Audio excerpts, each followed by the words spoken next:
Good morning, everybody. How are you doing? Yes, it has been a couple of days, a long couple of hours, many hours since I did a video. It's been like 5 days. I think 5 days ago was my last one.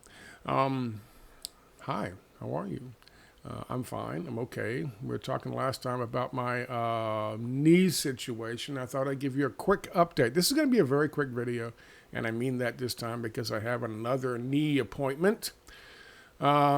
Not too long from now. Today is the 29th day of April 2024. It's about 8 o'clock in the morning.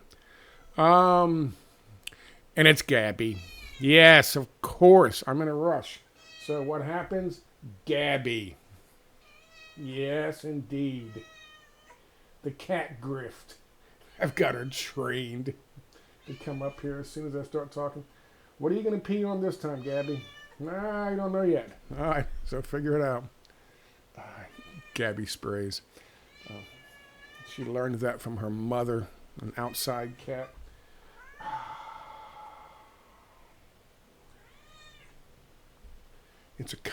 Our relationship is complicated. You want to see my person? No, I'm not going to do it. Good morning.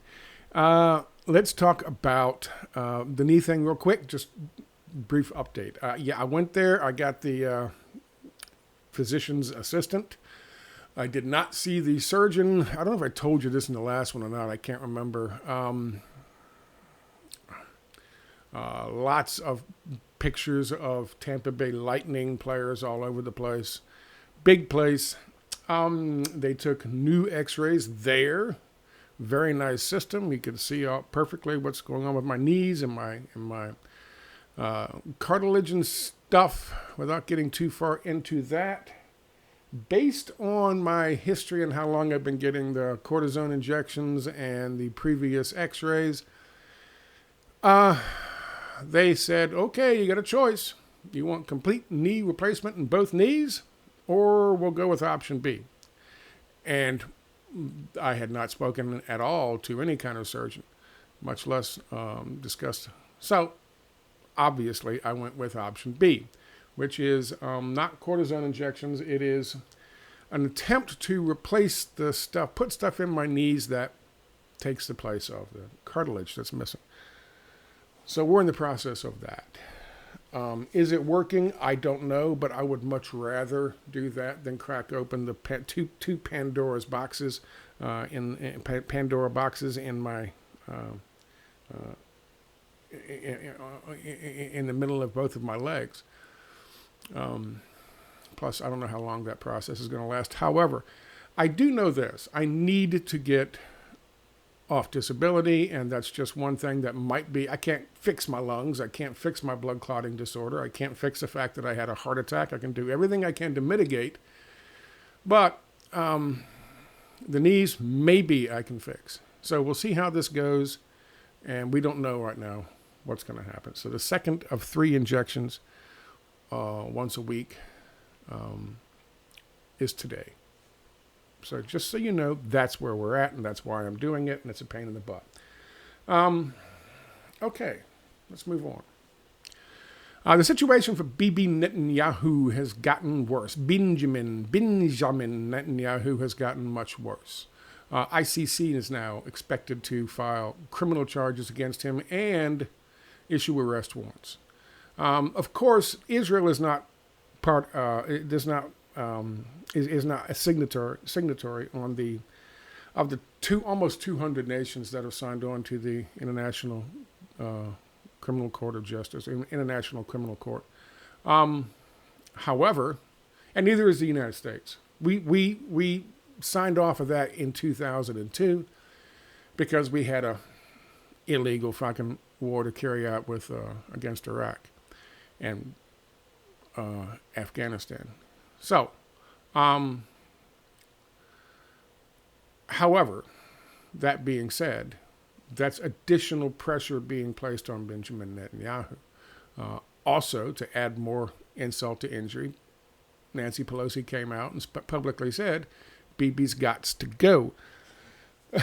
This is, it's, the groundswell is becoming, it's rising And there's no question. Inside Israel and outside of Israel, there's no question. Saudi Arabia came out a couple days ago and they said situation in Gaza is going to start costing the West a lot of money. And if you don't know, you should. Mohammed bin Salman, a long time ago, right before the Jamal Khashoggi thing, he had announced all of this neoliberalization, privatization of stuff, and not only inside Saudi Arabia, including Aramco, including the nationalized oil industry, which is a $1 trillion a year fucking prize that all of these oil men wanted a piece of. He started walking that back, but he's still in the process with their 2030 thing and their plan to reinvest, change their investments so they're not so nationalized and nationalistic in their investments, to put them outside the country. So we're talking another $1 trillion a year. So that's a lot of fucking money. The Saudis, and at that time, MBS was being courted over here in the United States. Everyone was taking him to all these different parties and different political events and different venues. He was the guy. Everybody was was changing their fucking itineraries, was changing their appointment schedules. If MBS, people contacted him and said, hey, we'd like to talk to you. I'm not talking about just average Joes. I'm not talking about, just politicians and Congress critters or governors. I'm talking about the people who have real power in this country. I'm talking about the industrialists. I'm talking about the billionaire class. I'm talking about people who have investments. They were changing their schedules and allowing this guy to come and talk with them because he represents a lot of money. When he comes out publicly, I told you a couple months ago that rumors that the whispers were, he was saying behind the scenes, this is going to cost the West money if we don't get this thing settled. And in that settlement, there is a two-state solution. That's all there's going to happen. That's what's going to happen. You can negotiate the other things, the fine print. That's going to happen. There's going to be a two-state solution. You better make Israel ready for that. Otherwise, it's going to cost you money. Well, he's come out publicly now and said that 3 days ago. At the exact same time, Nancy Pelosi said Bibi's gots to go. Okay? So the groundswell has become a fucking earthquake. I'm not talking about little bumps or little ripples. We're not talking about aftershock. Bibi's gots to go. And there is going to be a settlement. Anthony Blinken, Secretary of State for the United States, is now currently in fucking Riyadh. And they are negotiating. They are talking. But one of the stipulations that Saudi Arabia has just recently said when they were talking about the fact that Secretary of State is in Riyadh talking to them is that Palestinian statehood is not debatable. It is a fact. It's going to be a fact, one way or the other. And if Mohammed bin Salman, whatever his name is, has to pull all his fucking 2030 investments from U.S. business interests in order to get those business interests to pay attention and put pressure on senators and Congress critters and presidents, then he's going to do it. That's why someone like Blinken takes the time to drop what he's doing and rush over there to meet with the royal family, the head of the royal family in Saudi Arabia. This is big doings. Another thing that happened just yesterday, or the day before, just yesterday, on CBS, I think it was Face the Nation. Don't quote me on that. They're talking about the American who was a dual citizen in Israel, who's also just happens to be one of the hostages. Everyone's, putting a lot of attention onto this guy and saying, all this, talking about all this stuff about him, what a great dude he is, and oh my God, we got to do something. Evil Hamas. Which of course is where most folks, end the story there. It doesn't matter, 14,000 plus children have been fucking killed in Gaza, Palestinians. Evil Hamas, that's all that matters. That's the end of this fucking story. Well, the CBS episode that aired, I think it was yesterday. Again, don't quote me. I think it was Face the Nation. I think it was the first thing they covered on their show to make sure that retention was good. Was this American/Israeli who's one of the hostages? His niece, I believe it was, came out and said openly that the family understands. This is politics and it's difficult. However, she said, they also understand back in November, early November, there was a deal struck. There were hostages released. So she knows it's possible. But what she said was, it's not being done because it's politically inconvenient for Benjamin Netanyahu. That was on CBS yesterday. All of this is happening. All of the suffering, all of the bombing, all of the killing, all of the suffering of the fucking hostages, the suffering of the hostages' families, the fact that we're getting ready to fucking go to war with Iran because Israel would rather do that than have Bibi Netanyahu end this thing. She said quite clearly, and I've been telling you this since the very beginning, Haaretz, Times of Israel, Jerusalem Post, they've all been reporting for months and months and months. I mean, almost immediately after this thing started. 2 weeks on the 19th, when they were talking about the 400 people who were arrested in Washington, D.C., Jewish people who were arrested in Washington, D.C., saying, not in our name, ceasefire now. They were saying back then, Bibi Netanyahu and the Likudniks understand the political ramifications and what's going to happen when he is no longer a wartime prime minister. He's going to be investigated, and they're going to have a vote of no confidence, and he and the Likudniks are out. And when that happens with Benjamin Netanyahu, understand this. Look it up.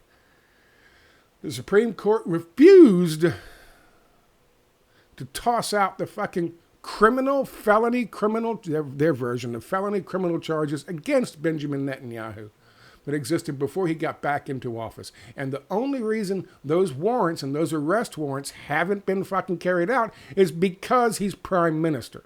He's untouchable, especially a wartime prime minister. As soon as this is over, as soon as there's a deal and the IDF is pulled out of not only Gaza, but also the fucking West Bank, along with the rabid fucking settlers, Benjamin Netanyahu is going to be like this, doing a perp walk. Not just out of office. He's arrested. He's in jail. Which means he's going to have to get on a fucking private jet, open the door, call a few reporters over, say I'm out, here's my resignation, write it on a piece of paper, wrap it around a fucking rock, throw it out the door, and then take the fuck off for a non-extradition country. Probably Miami. That's what's going to have to happen. He knows this. And the Likudniks, boom, they're going to scatter like roaches. Pooh! It's over. CBS. All of this sympathy and empathy being built up by the U.S. media for this one dude who just happens to be an American-Israeli fucking dual citizen being held hostage, that's all well and good. That's fine. I have empathy. I have sympathy for his family, for the dude. He doesn't want to be there 7 fucking months. He didn't do anything wrong. He's just a political pawn for Bibi Netanyahu and the Likudniks. That's it. For CBS to publish what she said, not just, and wasn't live, for them to publish what she said in that interview speaks a lot. It speaks volumes for how the tide has turned, especially given Saudi Arabia coming right out and saying, this is going to cost your billionaires $1 trillion a year. Listen, they got fucking money. They run this fucking country. It's free markets. They run this country. They are planning for a unipolar world order. Okay? They got it all worked out.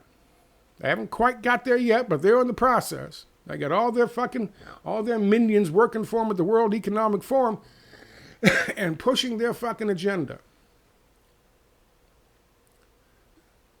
They want that money. They want those profits. They want those fucking the stocks to surge. They don't want to see laws. No, they're fucking rich. They don't listen. To people like this, it's power, it's bragging rights. They've already got enough money to secure the bag for themselves, for their children, for their grandchildren, for their great-grandchildren. Their great-grandchildren will never have to fucking work a day in their lives. This is the kind of people we're talking about. They are fine. However, they didn't get that way by letting big deals disappear into the ether.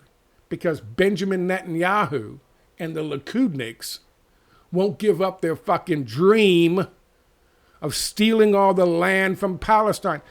They don't care about fucking the Zionists stealing the land in Palestine. They're weighing, it's a cost-benefit equation. That's all it is. How much is it going to cost? How much am I going to benefit from it? Well, we're 6 months into this. How much is it costing and how much are we benefiting? And MBS is coming out and saying it's going to cost you a lot fucking more. Bibi is done. Done. And when he's done, you're going to see something unique. Fucking Germany has come out and said they will recognize the state of Palestine. It's going to be a flood. You're going to see the official recognition of the state of Palestine in your lifetime. Not some bullshit Oslo Accord. You're going to see the official recognition from... Palestine's been a state. It's not a two-state solution. It's a two-state fact. Palestine has been a state. But because of Israel, because of our fucking influence in Israel and Israel's influence with us, we can't do that. And so we have about 40 or 45 fucking nations now that also won't recognize them because they're beholden to us. Germany having been one of them. Many countries, I think we're up to 7 or 8 right now that have been in that holdout status, have now come out and said, we're going to recognize Palestine as a state. It's a done deal. What does that mean? Like it or not, whether or not you agree with their fucking methodology or not, that means Hamas will have fucking succeeded in doing what they wanted to do.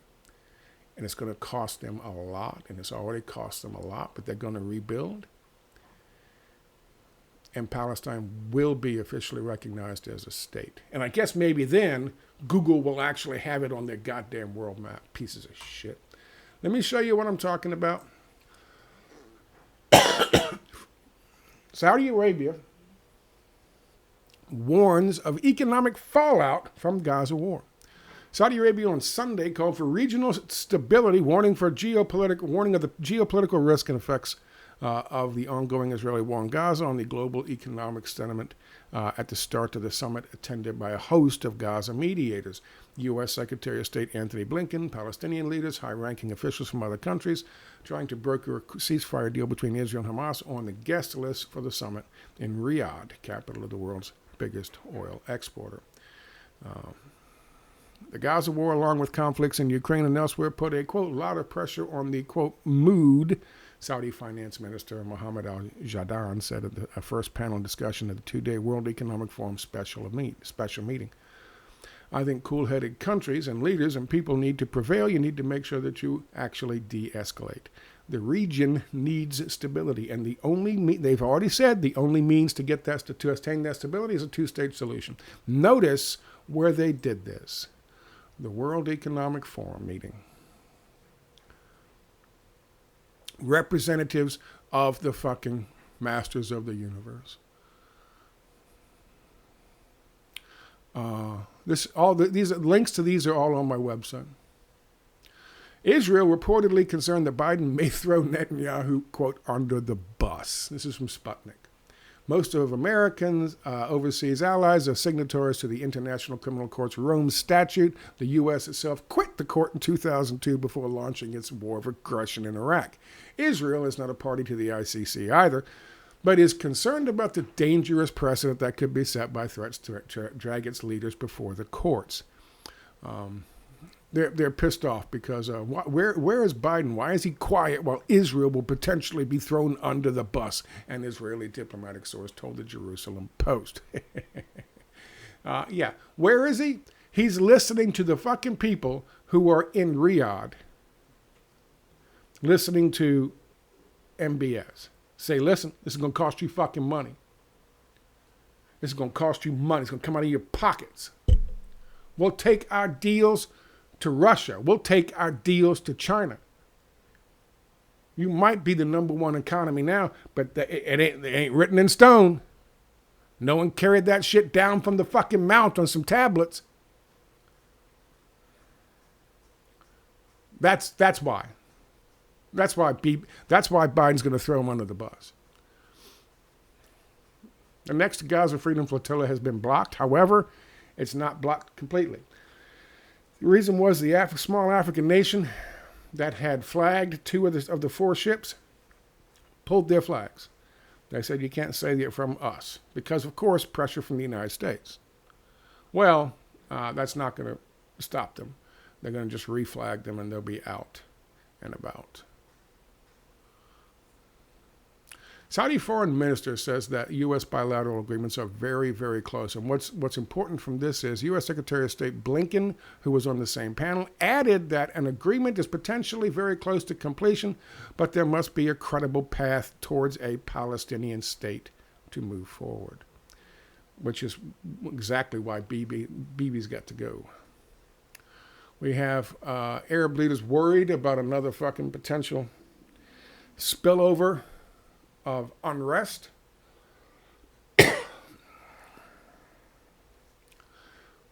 And here's a big one from CBS. The niece of U.S. Israeli hostage worries a deal is arguably not in Netanyahu's political interest.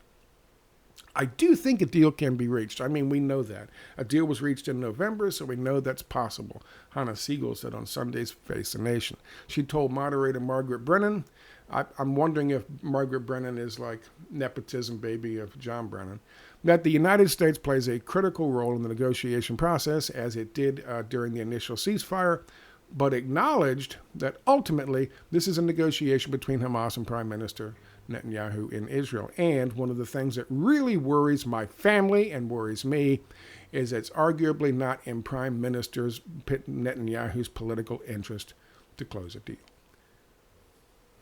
His own personal fucking interest is getting in the fucking way. He is fucking, that's CBS. That's Face the Nation. And they didn't edit it out. And they didn't fucking erase it. Oh, you can't say that. He's done.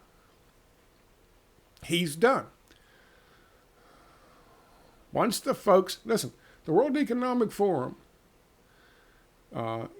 represents 2,000, the partners of the World Economic Forum, the 2,000 biggest fucking companies in the world. These people have no fucking allegiance to anything but this, to anything but market share, to anything but more. They want more. And so they're holding this big conference in Riyadh to go talk to the guy who's the paymaster. Listen, they haven't had a good fucking regime change where they can make a bunch of money and do nothing by imposing a fucking IMF and World Bank fucking neoliberal economic reforms, structural reforms on those countries in a good minute, in a hot minute. So they want money. They want money. And Saudi Arabia's got a lot of money. Saudi Arabia's got a lot of money, and they got a guy who's on the fence about privatizing Aramco, about doing all this stuff, about percentages of how much Aramco is going to be privatized. We're talking a lot of fucking money on a yearly basis. And they're all there to get a piece. And they're told to go there and get a piece by the people who own that shit, who own the stocks. BlackRock, State Street, Vanguard, Goldman Sachs, Citigroup. They own the majority stock in all 2,000 of those fucking companies. This is going to cost them money. They don't own that much. They don't own that much stock in fucking Chinese businesses in China. They don't own that much stock in fucking Russian businesses. So if he's threatening to pull out his investments, his 2030 plan, his privatization, his neoliberalization of Saudi Arabia good and proper, if he's threatening to pull all that shit out and put that money instead in Chinese businesses, in Russian businesses, in Venezuelan businesses, in Iranian businesses, you're going to see action. And that's what's happening. Okay. So, told you, short video. I got to run. I got to do this doctor thing. I don't know if it'll process before I have to leave, but it will eventually. Anyway. I thank you for your time. I'll let you know about how the knee situation is working out. I'll let you know how it goes today. It's slightly better. I don't know if that's psychosomatic. I don't know if that's a fucking placebo effect. I don't know if I want it to be better because I don't want someone chopping up my fucking knees and opening up that Pandora's box. But I do need to do something. So that's what we're doing. Anyway, I thank you for your time. Have a good one. And I'm sorry it was 5 days before I made a video, and I won't not leave you hanging like that again. Take care.